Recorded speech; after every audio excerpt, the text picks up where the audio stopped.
Esta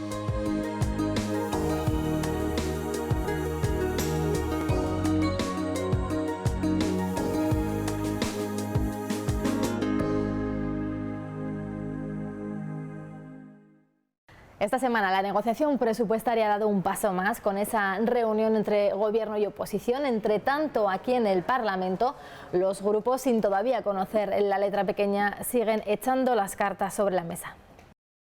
Navarra Suma mantiene su postura inicial para negociar los presupuestos. Trasladé por carta a la presidenta del Gobierno aquellas cuestiones que para nosotros eran fundamentales para poder facilitar la aprobación de estos presupuestos. EH Bildu asiste al encuentro con la jefa del Ejecutivo Foral sin cláusulas anticipadas. Una posición abierta, alcanzar acuerdos y sin ningún tipo de posición previa destinada a marcar lo que algunos denominan líneas rojas. Nuestra posición no va a ser esa, vamos a ser una posición constructiva. El Partido Socialista de Navarra pide diálogo a las dos formaciones de la oposición. Quien no esté a la altura políticamente de aprobarlos y quien rechace y ponga vetos al futuro de Navarra tendrá que explicárselo a la ciudadanía navarra. La coalición regionalista espera una contestación de la jefa del Ejecutivo.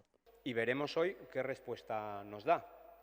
Esta es la actitud. Nosotros hemos sido muy claros y lo que vamos es a escuchar qué es lo que nos tiene que decir la presidenta del Gobierno. El envite de Navarra Suma no condicionará el posicionamiento de EH Bildu. La verdad de lo que haga Navarra Suma no nos preocupa, en el sentido que hemos dicho en más de una ocasión que al final el Gobierno tiene que tener una decantación.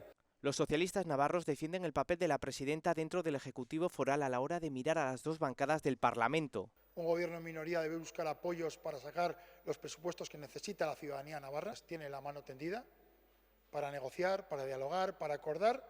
El semáforo para la negociación de los presupuestos se pone en verde y comienza la carrera de fondo para aprobar las cuentas generales antes de que finalice este año.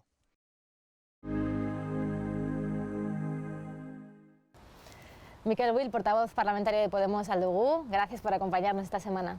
Gracias a vosotras. Hace un año que estábamos también aquí en este rincón del Caballo Blanco, más o menos un año. Han cambiado muchas cosas, han pasado muchas cosas, entre ellas podemos decir que la pandemia está, por lo menos de momento, controlada, pero ¿en qué hemos ido a peor? ¿En qué hemos mejorado y en qué hemos empeorado en este año? Hemos empeorado en salud mental y eso hay que asumirlo como un reto brutal.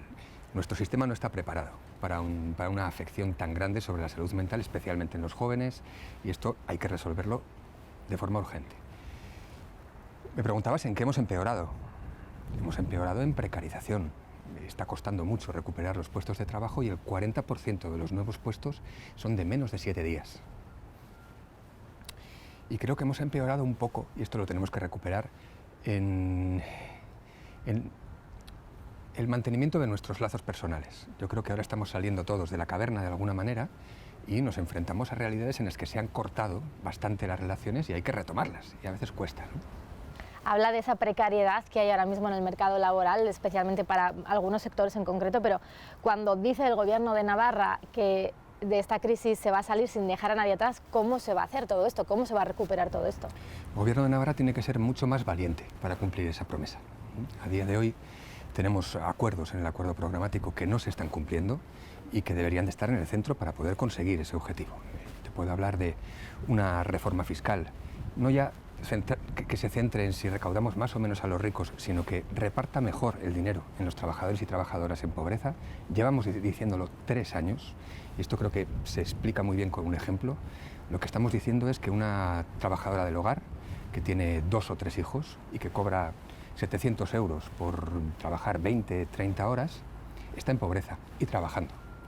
Y que eso lo podemos solventar con nuestro autogobierno y con nuestra fiscalidad, complementando, como se complementan las pensiones, los alquileres, hasta que esa familia pueda salir de la pobreza. Una mujer, como te digo, con 2 hijos, con 3 hijos, un caso muy habitual. Bueno, pues tendremos que centrar también el esfuerzo fiscal. Luchar contra la pobreza no se hace solo desde derechos sociales, se hace desde todos los departamentos, y trabajar para que la gente tenga una vida digna, porque lo que está claro es que el mercado ya no provee bien. Seguimos con una reforma laboral, la reforma laboral del Partido Popular, no hay manera. Espero que tal y como van las cosas y el impulso que tiene también Yolanda Díaz en esto, lo consigamos, pero la realidad es que el mercado se nos está partiendo en 2 y hay un nicho para mujeres, para jóvenes, para personas que vienen de otros países, que es que no se puede decir ni que sea empleo. No da para vivir. Bueno, pues hay que ponerse las pilas. Y si no cambian la reforma laboral, nosotros tenemos fiscalidad suficiente para trabajarlo. Otras medidas que tenemos sobre la mesa, la contención de los precios del alquiler. La tenemos pactada en Navarra mucho antes que en el Estado. Pero no hay manera de ponerle el candado, en este caso a los grandes tenedores, entidades jurídicas que tienen más de 10 viviendas. Bueno, pues habrá que saber ponerle freno a esto, porque si no lo hacemos estaremos permitiendo que estas familias, de las que te he hablado ahora, por ejemplo, prácticamente no puedan sobrevivir en esta ciudad con estos precios que están creciendo. Bueno, son medidas que desde luego si no se adoptan, esa promesa fracasará. Hablando sobre el precio del alquiler en concreto, que es una petición de Podemos aquí en Navarra desde que comenzó la legislatura, ¿qué es lo que plantea el Gobierno y qué es lo que vosotros pedís? Bueno, nosotros hemos planteado siempre lo mismo, tiene que haber una referencia a un precio adecuado y en esa referencia favorecer quien lo ponga a un precio más barato y penalizar al que lo ponga por encima. Esa es la clave de contener el precio del alquiler. Parece evidente que en este caso el consejero de Geroa Bai, José María Yerdi, tiene claro el ámbito de las deducciones, el premiar a las personas que tienen los pisos a un precio adecuado, pero nos cuesta mucho que entienda que hay que poner coto a los grandes tenedores. Hemos visto cómo en barrios como el de Arrochapea han entrado a comprar 400 viviendas, bloques enteros que acaban, prácticamente el barrio entero acaba en manos de un fondo buitre. Bueno, a ese fondo buitre hay que decirle, no puedes jugar con la vida de nuestra gente de esta manera. Puedes elevar los precios hasta aquí y si te pasas te voy a cobrar. Y ahí se habrá puesto la administración pública a defender al ciudadano frente al fondo buitre. Eso nos está costando muchísimo. Parece que hay un pacto en el Estado en el que ya lo tienen acordado y nosotros lamentablemente lo que tenemos que decir es que está siendo más progresista el Gobierno de España que el de Navarra. ¿Está solo Podemos en este asunto frente a PSN y Geroa Bai? Principalmente sí. Los que estamos empujando somos nosotros. De hecho, pues tenemos 2 parlamentarios, ¿verdad? Y es así, y nos está costando Dios y ayuda. ¿Y qué va a suponer esto de cara a la negociación presupuestaria? Porque esta era una de sus peticiones. ¿En qué van a ceder o en qué no van a ceder para apoyar esos presupuestos? Bueno, yo creo que la negociación presupuestaria abarca mucho más. Aquí te estaría hablando de una medida fiscal que la pondremos sobre la mesa, la negociaremos, veremos hasta dónde podemos llegar. Nuestros socios ya están diciendo de bajar la recaudación, los impuestos a rentas bajas y medias. Nosotros decimos que haya un impuesto positivo para los trabajadores y trabajadoras en precariedad. Y nosotros también, en el ámbito fiscal, que es una de las leyes por las que me preguntas, evidentemente creemos que hay que recaudar más donde más hay. No recaudar más que a los demás. Si con recaudar lo mismo, con que las empresas pagaran lo mismo que los trabajadores, Navarra podría erradicar, por ejemplo, la pobreza. Y esto son optimistas, porque el Gobierno no parece que vaya a ceder en eso. En cuanto a las grandes empresas hablo. No podemos ser optimistas, no nos lo podemos permitir, ni tampoco estar satisfechos, no, tenemos que seguir peleando, ser persistentes, que es lo que estamos haciendo, hacer pedagogía, y si al final no lo conseguimos, por lo menos que la sociedad navarra sepa que hubo un grupo que lo planteó. ¿No está contento con el acuerdo, con el cumplimiento del acuerdo programático entonces hasta ahora que estamos en la mitad de la legislatura, por lo que está diciendo? Satisfechos no podemos estar. Hay diferentes áreas, también tengo que rescatar diferentes departamentos. Estamos participando activamente en ese gobierno y no quiero dar una impresión negativa total de la acción ejecutiva. Pero yo como portavoz parlamentario, que somos los que hacemos las leyes, somos los custodios del acuerdo programático. Y ese acuerdo programático ha cogido una velocidad hacia la derecha de crucero. Ahí tenemos diferentes obras, infraestructuras, consejos de diálogo social, una serie de desacuerdos que teníamos nosotros y en los acuerdos vemos parálisis constante. Esa es la evaluación que podemos hacer del acuerdo programático. ¿De la acción de gobierno? Pues bueno, pues me tocará rescatar que estamos gestionando igualdad, que estamos gestionando juventud, que estamos gestionando políticas migratorias y justicia y que yo creo que nos estamos dejando ver. Que la sociedad sabe lo que se está trabajando en igualdad, en juventud, en migraciones y en justicia. Y que en ese sentido, con muy poco, porque también es cierto que es un departamento humilde, estamos consiguiendo poner sobre la mesa las problemáticas de jóvenes, de mujeres y de migrantes y también las personas que afrontan procesos penales. Yo creo que esa es una de las partes que, desde luego, mi obligación es rescatar, porque creo que se está haciendo bien y estamos demostrando que sabemos gestionar. Solo un apunte. No había entrado nunca un grupo a la izquierda del PSOE en un gobierno desde hace 80 años. Nos toca demostrar que sabemos gestionar y que somos audaces y creativos en la respuesta. ¿Se está sintiendo cómodo en este papel, en ese papel que tienen dentro del Gobierno de Navarra? Bueno, el papel que tenemos es, como te digo, un papel muy de gestión de unas cuantas áreas y, bueno, pues dentro del Gobierno hay que reconocer que pues es que se nos está yendo mucho a la derecha. ¿Cómo van a poder remediar esto? Podremos ponernos más duros, podremos ponernos menos duros, pero la realidad de nuestra representación es escasa. Pues tanto como corregir el rumbo del Gobierno con un consejero o 2 parlamentarios sería demasiado ambicioso. Yo creo que moriríamos en el intento, Ainhoa Aznárez y yo. Entonces lo que nos toca sobre todo es denunciarlo, hacer pedagogía, que es lo que hacemos. ¿Qué les dice la presidenta del Gobierno cuando le dicen estas cosas? Bueno, hay diferentes reacciones, pero en principio yo creo que entienden perfectamente nuestro disgusto. Pero tienen sus planes, ¿no? Cuando habla de la precariedad, hablamos de un problema grave de poca calidad en los contratos laborales. ¿Cómo se puede remediar esto? Porque salir de la crisis sin dejar a nadie atrás es también eso, ¿no? Preocuparse de eso. Claro.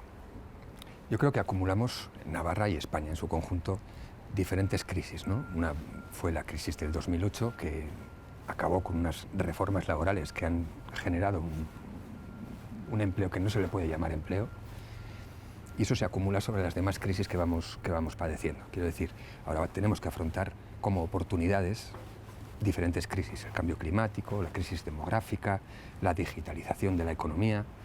Si no corregimos antes por ejemplo, esa precariedad, esa estructura de mercado laboral, lo único que vamos a hacer es reproducir la precariedad. Por eso, desde nuestro punto de vista, lo que hay que hacer es ir un poquito atrás, derogar esa reforma laboral, modificar esa reforma laboral y que los contratos que se hagan para afrontar todo lo que tenemos que afrontar con los fondos europeos, etcétera, redistribuyan mejor la riqueza. La precariedad es simplemente no querer repartir la riqueza, no querer pagar con dignidad a los trabajadores. Deberíamos afrontarla como sociedad, mucho más seriamente. No aceptarla, como parece que en algún momento lo acepta la propia sociedad. No se puede aceptar. ¿Debería entonces María Chivite tomar nota más de los acuerdos a los que está llegando Pedro Sánchez? Sin duda, sin duda. España es el segundo país con más pobreza infantil de toda Europa, a pesar de ser la 4ª economía. Y con este gobierno progresista ha asumido retos estructurales. El ingreso mínimo vital, bueno, todo el mundo los conoce ya. Navarra, ¿qué retos estructurales ha asumido? Ninguno. Nosotros estamos, de alguna manera, custodiando los avances que se hicieron en la pasada legislatura, con renta garantizada, ayudas al alquiler, complementos a pensiones. Eso lo estamos custodiando, pero nos gustaría salir de esta legislatura habiendo ampliado los derechos de nuestra ciudadanía. ¿Hay margen para ello? No sé si se conseguirá. Quedan 2 años. Hay margen para ello. Siempre hay margen. Quería preguntarle también por el clima general que estamos viviendo, tanto a nivel nacional como también en Navarra, por esos abucheos que se han oído esta semana en el día de la fiesta nacional en Madrid contra el presidente del Gobierno, Pedro Sánchez. ¿Qué opina? ¿Qué le parecen? Bueno, yo creo que la propia institución de la monarquía se está quedando cada vez más sola. Hay un populismo de derechas que todo el mundo conocemos, identificamos con un partido, que dicen salvajadas, que son racistas, que son machistas, que de alguna manera definen lo que es España y el nacionalismo español, un nacionalismo español muy peligroso, muy excluyente, que no acepta la diversidad. Creo que los abucheos a Sánchez o el Día de la Hispanidad, bueno, pues de alguna manera cada vez más nos traen eso, ¿no? Una idea de nacionalismo español que excluye. Veíamos en una encuesta sobre la monarquía hoy está respaldada, primero, por cada vez menos gente, pero sobre todo de la gente que la respalda es de derecha y de ultraderecha. Por lo tanto, ya no cohesiona la monarquía. Pues tendremos que ir avanzando hacia fórmulas nuevas, que verdaderamente sean instituciones que cohesionen a la sociedad y que no supongan este teatro de mal gusto en el que el presidente es abucheado mientras hay vivas al rey. Es de cajón. En el Congreso de los Diputados es verdad que el ambiente se define muchas veces como crispado o tenso. La propia presidenta tuvo que llamar un poco al orden, ¿no?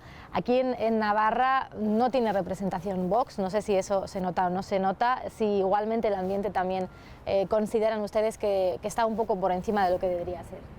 No, yo creo que, sinceramente, creo que durante la pandemia se ha evitado bastante la crispación. Y luego creo que en Navarra no hay agarre como para semejantes radicalidades. Yo estuve en el Congreso defendiendo una proposición de ley del Parlamento de Navarra y nos tocó enfrentar el discurso de Vox, un discurso que hacía sobre nuestra comunidad como filoterrorista, como tumor a extirpar. Bueno, eso no lo tenemos en Navarra, por ahora. Y es que además creo que no tiene una base social. Navarra es muy particular. Pues tenemos una historia muy larga y tenemos unos fueros, unas formas de hacer que creo que son la mejor protección contra una ultraderecha. La ciudadanía, sin embargo, sigue estando muy alejada de las instituciones. Pasa aquí en Navarra. ¿Por qué pasa esto? Si va a más, desde luego es un problema estructural realmente peligroso. Sí, yo creo que desde luego con la tecnología que tenemos podríamos avanzar muchísimo más en participación. O sea, uno se siente alejado de lo que no participa. Hemos tenido una pandemia en la que hemos tomado un montón de decisiones impositivas sobre la sociedad que evidentemente la alejan de la institución. Pero es que además, lo que te digo, no avanzar en participación democrática es al fin y al cabo dejar a las instituciones en su palacio de cristal.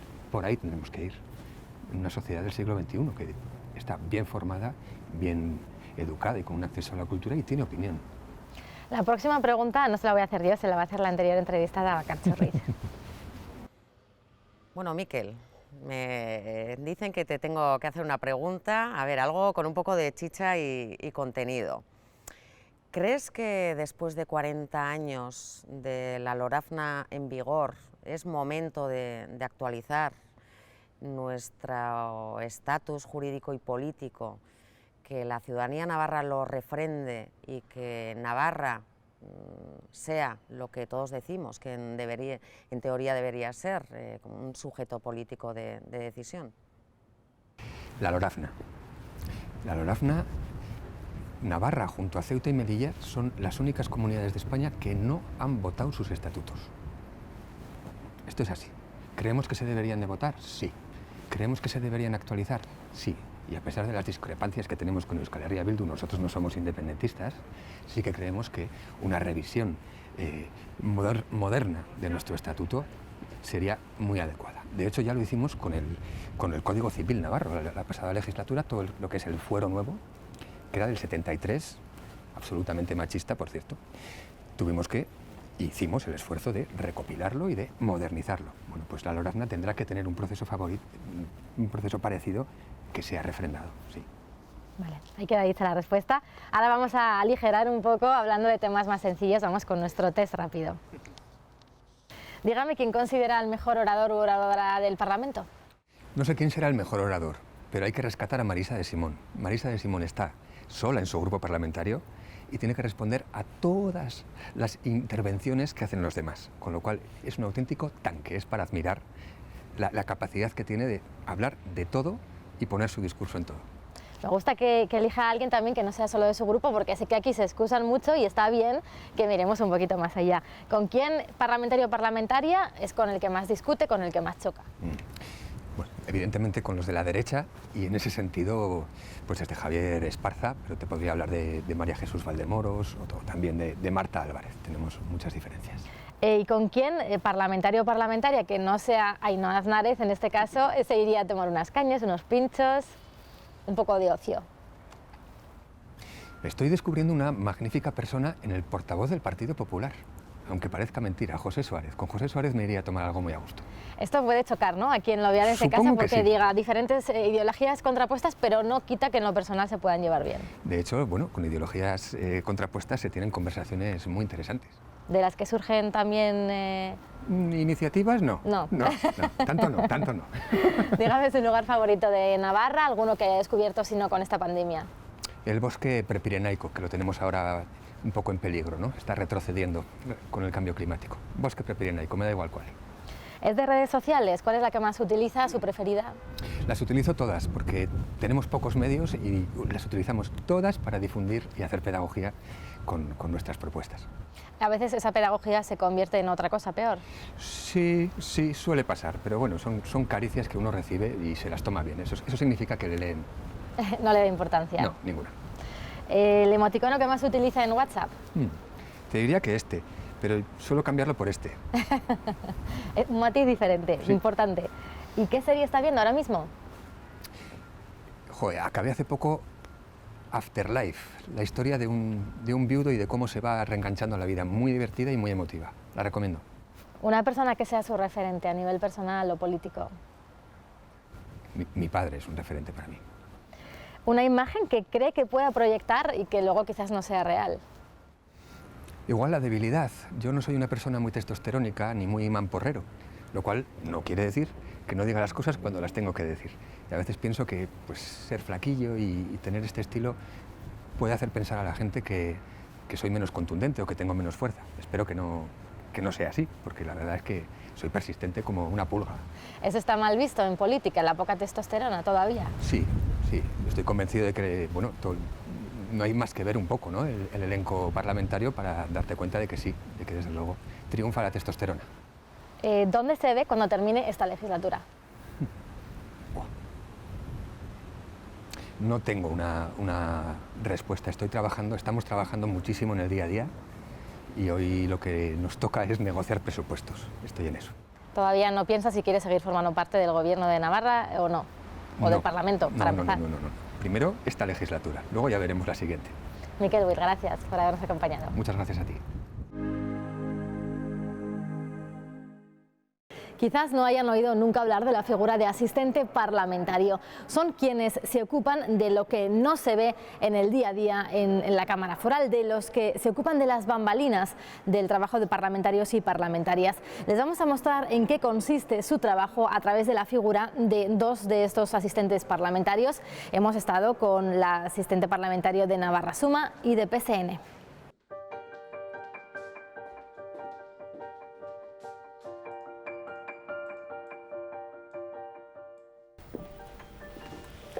Hola, soy Nieves Sánchez, soy una de las asistentes de Navarra Suma y os voy a contar en qué consiste mi trabajo. En este caso, en Navarra Suma, tenemos 4 asistentes porque corresponden cada 5 parlamentarios un asistente. Nuestro trabajo es un trabajo en la sombra de los parlamentarios. Las funciones principales son apoyar en las tareas diarias, en trabajos que realizan pues, para las comisiones, para los plenos, las sesiones de trabajo, etcétera. En búsqueda, recopilación de información en la hemeroteca, en la gran hemeroteca que tenemos en el Parlamento, que es Ágora.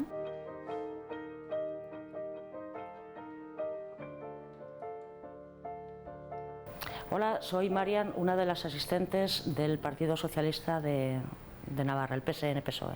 Hay una labor burocrática importante, pero a la vez tiene que haber como una visión, que es un poco la parcela de la que yo me ocupo, una visión periodística, una visión de estar en la calle, una visión también de calmarlos a veces porque están expuestos constantemente.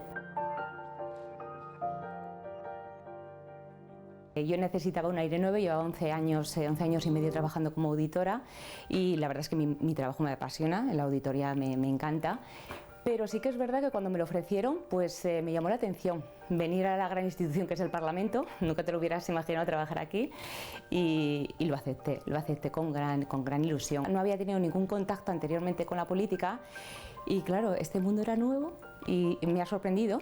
Gratamente. He ejercido de periodista toda mi vida, ejercí en León Ciudad y en algún periódico nacional. Bueno, trabajé también en una editorial en la provincia de León y bueno, pues la vida, había un proyecto profesional de mi pareja que nos empujó a venir a Pamplona y nos vinimos pues mi marido y se vino mi hijo. Y aquí recalé un poco pues por casualidad, ¿no? Como a veces ocurren las cosas, ¿no? Pues lo que más me gusta es la posibilidad que tienes de hacer cosas, de plantear temas que a lo mejor si no fuera por tu empeño no entran en la agenda política. Lo que menos me gusta, quizás la rigidez. El Parlamento es una institución Tiene que ser así, por otro lado, ¿no? Porque ha de ser plenamente garantista. Pero es muy elefante, camina muy despacio, mover un papel es complicado, hay que registrarlo todo. Es un equipo en el que cada uno aporta pues lo que tiene, unos la experiencia, otros las ganas de aprender. Tenemos unos grandes profesionales, la verdad.